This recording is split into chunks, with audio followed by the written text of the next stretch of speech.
up to us dropping her off today was an absolute nightmare. Yeah.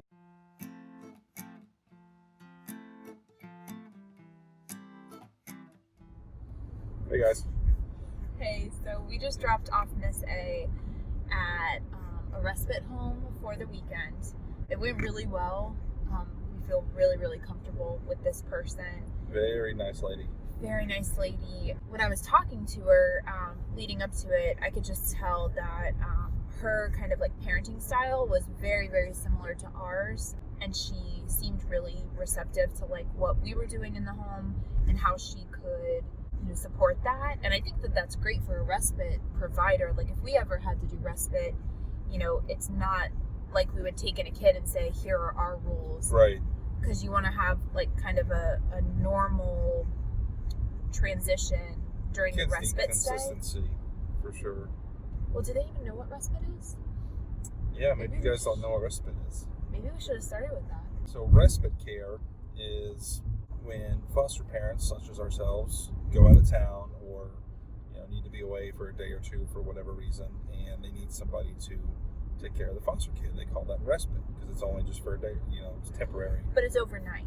Yeah, overnight care. So it's an overnight stay. We can have, any members of our family go down, get fingerprinted and background checked, and they could qualify as an alternative caregiver. And what that means is they can be alone, babysitting with your foster kid.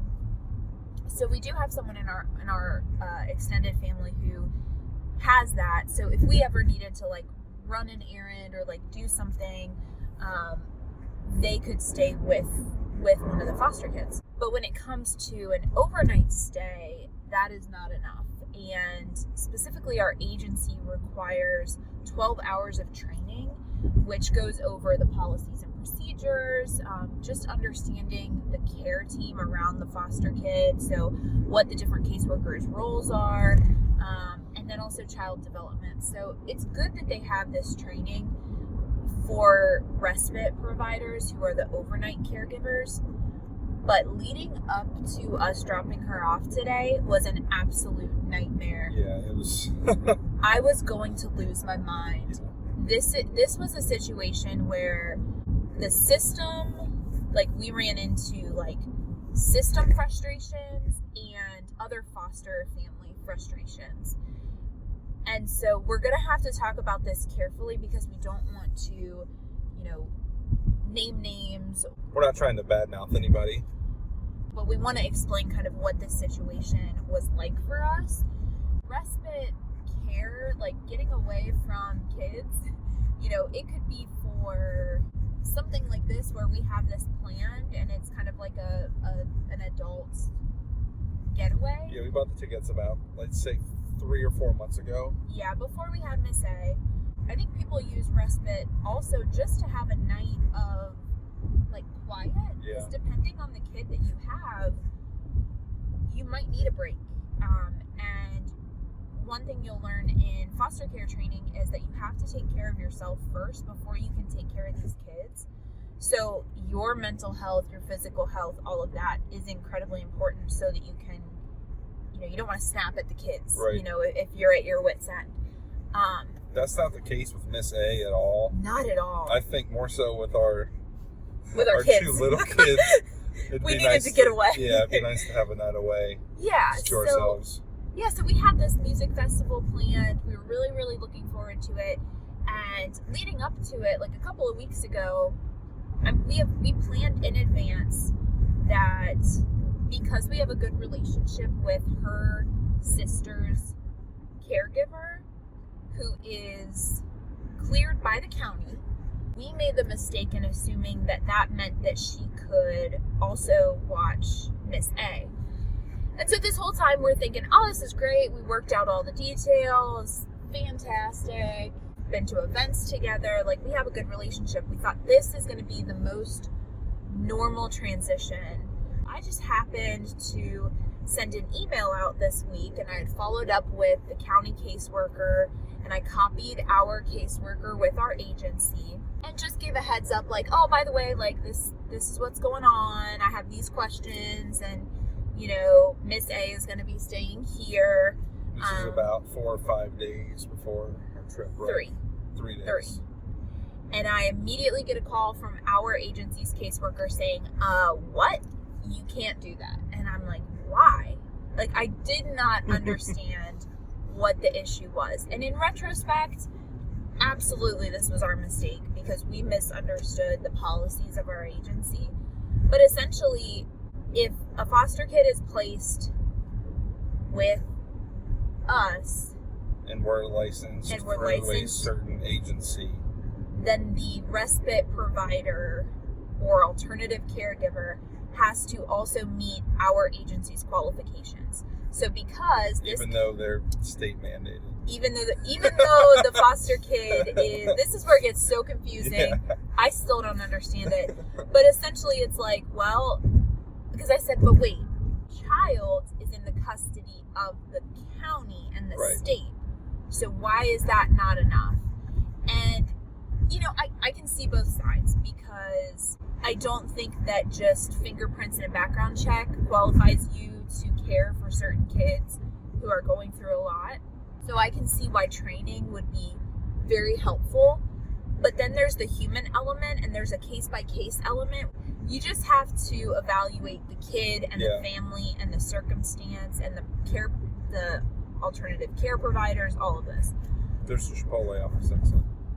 What ends up happening is, and this is the same day as visitation. So if you saw our video about our meltdown, this is actually kind of what triggered, you know, the system not working, because what we were told that day is that Miss A cannot stay with somebody who's familiar. She is going to have to stay with someone who she has never met, who we have never met.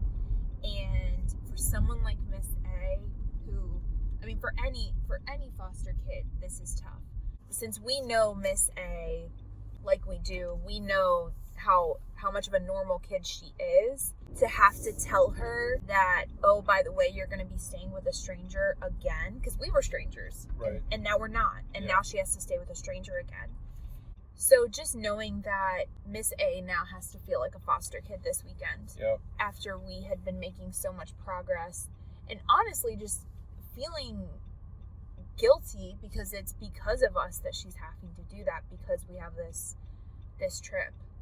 That's why we were frustrated. And the agency is the one who finds the respite provider. And so they said, okay, we're going to take care of this. And so even though I was really ticked off about the whole thing, I had a conversation with the director of our agency the next day, voicing my concerns over this policy, and how there isn't any wiggle room, you know, if you were to look at the kid and the family and the circumstances, that they're going to be so strict. That's why I was frustrated. It's a little confusing, to be honest, because all of the training that we've taken through our agency has been mandated through the state. Yeah. So all foster agencies in Ohio have to take required training that's developed by the state. Yeah. So it's just strange that all of a sudden the agency can be specific and then they decide. It's very confusing. Yeah, it is very confusing. And then it's so like, trying to get to this Chipotle. Yes. We're trying to get lunch before the concert.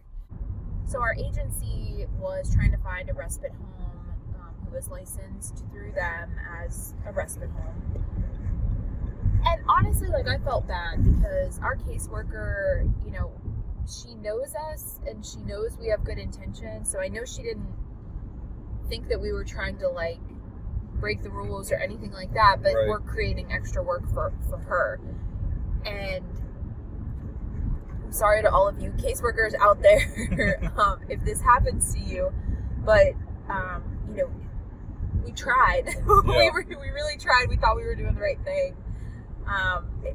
It's because it's so complicated. Yeah. There's a lot of rules in foster care, and you got to make sure. Be. Agreed. There should be a lot of rules. But you also have to make sure that you follow all of them, because if you don't, you can lose your license. Yeah. You can't take care of the kids. Yeah, so if they would have found out after the fact that this is what happened, like, we would have gotten in trouble. Yeah. Maybe lost her license. Our caseworker then has to scramble, and she's trying to find a respite home, and she does. So on Thursday, we get in contact with this family. I get the contact information. Everything seems very calm. I'm excited. And I have a call with this person. It goes really well. She seemed to really care about, what they could do together. I told her she likes movies. Yeah, she asked what her interests were and stuff. Yeah, and that's a good sign. Like, she was wanting to make them feel comfortable. So I got a really, really good feeling from her. She made the suggestion of, maybe, does she like to cook? We like to make pizza. Yeah, just make sure you have bacon, because she likes bacon on her pizza. She likes barbecue sauce. And it just seemed like everything was going great. Then I get a text, and she said that they have plans on Sunday to go to church, and that they also may go swimming, so have her pack a swimsuit. And I said, we'll talk to Miss A to see if that's okay, because what happens in foster care is the children have rights. That is the most important thing, is that the children's rights are respected. And in my opinion, when you sign up as a foster home and a foster parent, you are kind of foregoing some of your own for the sake of this child. Yep. You have to be selfless. We have had conversations with Miss A in the past, and we pretty much knew that she would not want to go to church. And so we asked her, and she said no. And that is her choice. These kids have different religious practices, or they might have no religious practices, and it is up to you to support them and to respect that. And so I just texted the lady back and said, okay, well, she does not want to go to church, but our caseworker said that it would be okay if she could maybe just stay at your place while you do that. That's up to you, since it's their home. And I can understand why you wouldn't trust a new kid that you don't know in your home by themselves. But if it was us, one of us would stay behind. The response I got from this other foster family was, she will go where we go. And Mama Bear came out of me so quick. I was like, oh, heck no. That is our Miss A, and you are not going to force her to do anything. Yeah. But I immediately called the caseworker, and I asked her to verify that this was a situation where the child has the choice. Well, and we looked at the rule book. We did look at the rule book. Yeah. As soon as this whole thing came up, I'm like, nope, that's not in the rules. No. Because when we did training, this sort of came up, because in one of the classes they alluded to it, and I asked specifically what the law and the rule is. And basically the rule is, if a child wants to go to church, you have to take them to Yes. whatever church they want to go to. Yes. If they do not want to go to church, you cannot force them to go to church, and you cannot coerce them to any kind of religion, period. It is in the rule book. So, like, her and I, when we trained, we had to come to the agreement, basically, like, if a kid needs to go to church, that I'd be the one to take them. Yeah, and that's any religion. I mean, these kids come from various backgrounds, and this is something I think that foster families need to do a better job at, to be honest, is just respecting the rights of the child and not trying to push your own onto them. Yeah. So yeah, again, John got so mad he looked up he did his research and looked up what the policy is, and I called the caseworker and I said, can you please just verify? It was really, this is something that the caseworker would need to address with this family. It's not my place to get into it with them. So then the next day I get a call from the caseworker, and she says, I have Miss A call when she is awake. So this is Friday, and our trip is Saturday morning. So Friday morning, Miss A talks to the caseworker. I can only assume the conversation, but I think that the caseworker wanted to hear from Miss A what her choice was and why. She told her, I wasn't there for the conversation, John wasn't there for the conversation, it was in private because that is Miss A's choice. The next thing I know, I'm getting a text message from our caseworker saying that the family is no longer going to watch Miss A this weekend because they have plans to go to church. they don't feel comfortable leaving her home alone, and they're not going to go to church. Correct. Honestly, it seems innocent enough to take a kid to church, but It what does. a lot of people forget is these are not our kids. No. Miss A is not our child. Miss A is not this respite care provider's child. So if you stop and just think about it for a second, like if you've got kids, okay, and your kids have a friend over, okay, to stay the weekend, and as a family you go to church, you think you might want to call their parents and see if it's all right if they go to church? I think you would. I think you would. Yeah. That's exactly why this rule is in place, because kids are young, they're susceptible to, different things, and well, and especially maybe their parents don't want them to be. Yeah, their parents. At a certain age, the child can choose for themselves. So Miss A is at that age where she is making those choices for herself. But honestly, even if her parents said, we practice Buddhism and we want her to go there and we don't want her to be affiliated with any other church, as a foster family, you would have to respect that. Yep. And that goes for any religion. So it's something that we feel strongly about, and we are there to advocate for Miss A. And so when she told us that she didn't want to go, it was all hands on deck. Okay, we are going to support you. That really ticked me off yesterday. They're a respite provider, so they have the right to deny a child's, go to their home. But I will say I'm so grateful at this point that this happened, because Miss A is with a respite home this weekend where we're actually worried that she might leave us. Like, I'm going to be honest. I'm a little nervous. I'm a little jealous. Yeah. This respite home is like a block away from one of her best friends, so I know that they're going to be able to hang out. When I talked with this respite care provider, she was so accommodating and caring. She says that, teenage girls are kind of like her niche, where she, tries to connect with them and, empower them. And, she just seems like such a cool person. She's a teacher. They say has her own room at the place. I mean, she does at our house too, but just the fact that she's got her own room at this place too is really nice. She's just a sweetheart. She's a really nice person, and they just got about the kids. Yeah, and they just got a new puppy, so she gets to play with the puppy. Yeah, she's gonna leave us. She's gonna go talk to her caseworker about leaving us. But so we feel a lot better now that we know like who she's with. We're really, really lucky that things happened the way that they did, because I think she's gonna have a much better time now than she would have in that other home. So things happen for a reason. They do. So respite care is something that, if you don't feel like you can be a foster parent, look into if you can be a respite provider, and it would just be like for, a few overnights, maybe even just one. I will say that you will probably get a variety of kids in your home. When I was talking to this respite provider, and she told me that this was her first respite.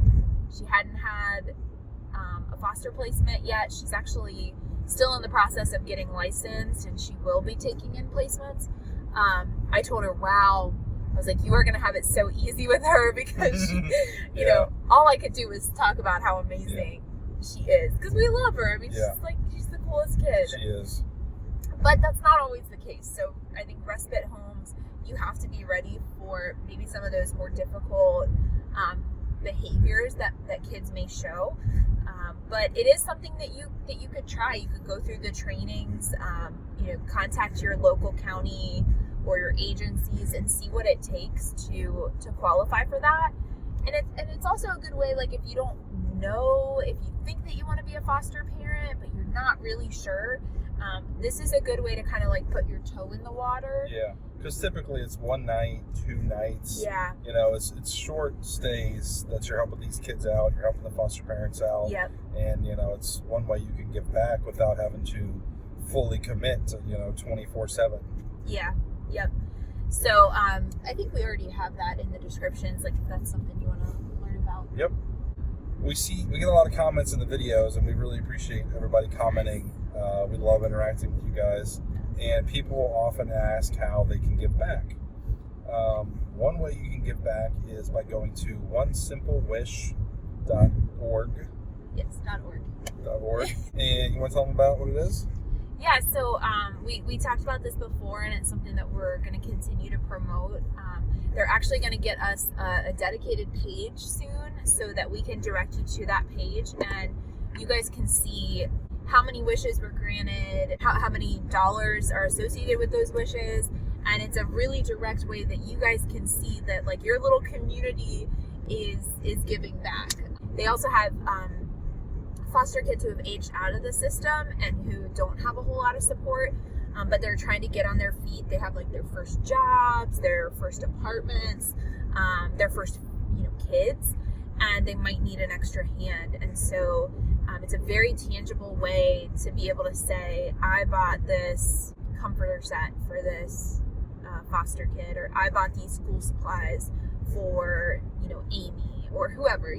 So really, really cool thing. I actually sent my sister a link to one kid because he wanted I forget what exactly it was, but some kind of a light on his wall, and that he was a Harry Potter fan, and that, it gets better, and that he was, he would identify himself as a Ravenclaw. That's so cool. My sister also identifies as a Ravenclaw, so I sent it to her, and I said, I think that this kid needs you to grant this wish, and it was like a $35 wall decorating light. Cool. So she's gonna do that. But browse those wishes. That's like one of the most direct ways that you guys can give back, or check out your local organizations in your area.